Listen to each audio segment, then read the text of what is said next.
সৌরভেরও আসে পলাশ শুকিলি মন, না সাথে পুষিল কীট। সৌরভ মানে কি? সুগন্ধ। সুগন্ধ পাবার জন্য তুমি পলাশ শুকলে, পলাশ মানে একটা ফুল, লাল টকটক করে, ওই ফাল্গুন চৈত্র মাসে ফোটে। আমাদের পশ্চিমবাংলার 2টা জেলা আছে, বাঁকুড়া, পুরুলিয়া। কোন মাঠে ঘাটে যেখানে সেখানে এই পলাশ গাছ আছে। ফাল্গুন চৈত্র মাস আসলে পরে লাল টকটক হয়ে সেখানে রাশি রাশি পলাশ ফুল ফুটে থাকে। তো কিন্তু সমস্ত ফুলেরই কোনো না কোনো গন্ধ আছে, কিন্তু পলাশ ফুলের কোন রকম সুগন্ধি নাই। কেউ যদি এই পলাশ ফুলের রং দেখে আকৃষ্ট হয়ে তাকে তুলে নাকে দেয় গন্ধ পাবার আশায়, সৌরভেরও আসে পলাশ শুকিলি মন, তো সুগন্ধি পাবে? পাবে না। পরন্তু কি আছে? ওর ভিতরে অনেক কীট পতঙ্গ আছে, তারা তোমার নাকেতে কি করবে? দংশন করবে। সেই অবস্থা হয়েছে। আমরা এই জগতে রং তামাশা দেখে তাতে আকৃষ্ট হই।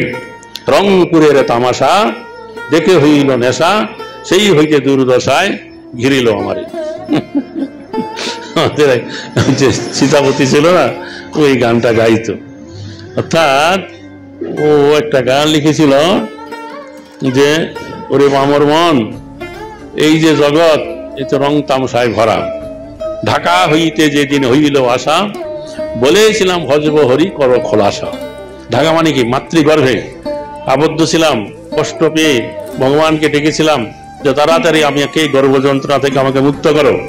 আমি মুক্ত হয়ে কি করবো? তোমার ভজনা করব। তারপর যে আমার জন্ম হইল পরিমায়া জালে, তারপর কি? না হইল কেন লাভ, জননী জননীর স্নেহেতে ভুলিয়া সংসার লাগিল ভালো। রংপুরের তামাশা দেখে হইল নেশা। এই যে জগৎরা নানা রকম রং তামাশায় ভরা, দেখে আমার খুব ভালো লেগে গেল, সেই হইতে দুর্দশায় ঘিরিল আমারে। তো সেটা হচ্ছে কথা। না পরে বলবো। বলছে যে সেই রকম এই যে পলাশ ফুলের রং তামাশা দেখে তাকে ঘ্রাণ নিতে গিয়ে নাকে আমার আরো কি হলো? দংশন করলো।